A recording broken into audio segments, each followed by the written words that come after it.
Mga taga-Dasma, nabalitaan niyo na ba itong sulit na kainan dito sa inyo na nagsiserve ng sizzling na 99 pesos lang tapos naka-only rice, naka-only soup at naka-only gravy tapos ganitong kadami at kalaki ang serving tulad nitong sizzling pork chop, napakasulit niyan, sizzling sisig, sizzling beef with mushroom, sizzling liempo, sizzling chicken teriyaki, at sizzling chicken. Oo, 99 pesos lang yan. Meron din sila ditong beef mami with egg, 60 pesos din. Kung trip mo naman ay overload pares, 100 pesos lang yan. May kasama ng chicharong bulaklak, bagnet at beef, only rice, at may kasamang isang soft drinks ka na. Sulit nun. Nabalitaan mo na ba?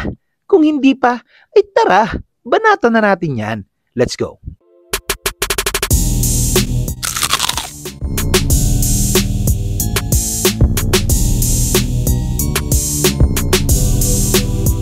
Ngayong araw nga, nandito tayo sa Good Boys Food Trip Hub na matatagpuan sa Pioneer Street, Villa Isabel, Barangay Burol Main, Dasmariñas, Cavite. Pagpasok mo ng Villa Isabel, bungad lang sila. Tumbukin mo yan, nasa kanan lang sila. Kung hindi mo pa rin nakita, i-waste mo na lang. Wasteable naman sila para tikman ang sulit na 99 pesos sizzling nila dito. At samahan pa natin ng beef mami at kanto pares. Napakasulit niyan. Nag-o-open pala sila dito ng 9 AM to 3 AM. Araw-araw. Napakasulit dito mga lods dahil sa murang halaga, hindi ka titipirin pagdating sa serving. Kaya naman pala ito ang paboritong tambayan ng mga estudyante. Kasi sulit. Kasi isipin mo sa halagang 99 pesos, only gravy, only soup, at only rice, talagang makakatipid ka dito. Kung malapit nga lang ako dito kahit araw-araw akong kumain dyan. Pagdating sa parking, meron din naman dito sa loob. Yun nga lang ay may bayad ang parking dyan.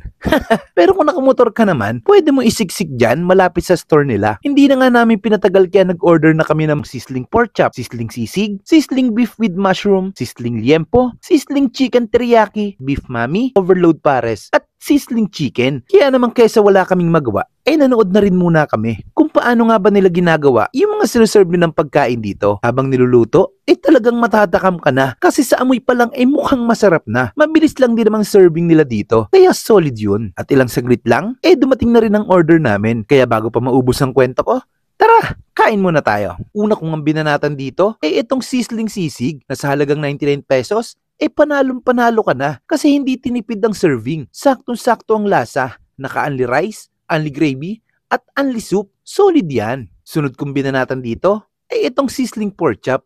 Grabe, sa halagang 99 pesos, may ganitong kalaking breaded pork chop ka na halos takip na ang mukha ko.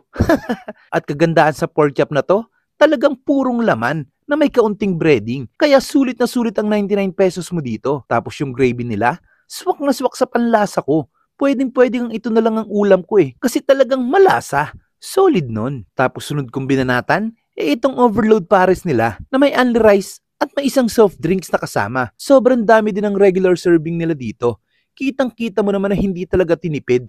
Simula sa lechong kawali at bulaklak, panalong-panalo ka na. Tapos may laman pa ng baka yan. Talagang overload. Ito yung pares na kahit sabaw pa lang, ulam na. Grabing solid nun. Meron din pala silang beef mami dito na kumpleto sa ricados na rin. At may kasama pang itlog. Sulit ang 60 pesos mo dito. Siyempre, hindi papahuli si paring Abel. Siya naman ang bumanat dito sa sizzling liempo at sizzling chicken. Hindi na makapagsalita Pag masarap talaga tamang sign language na lang.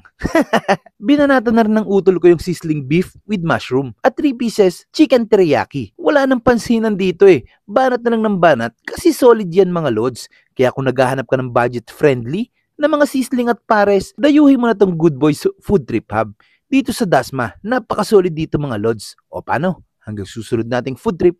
Paalam.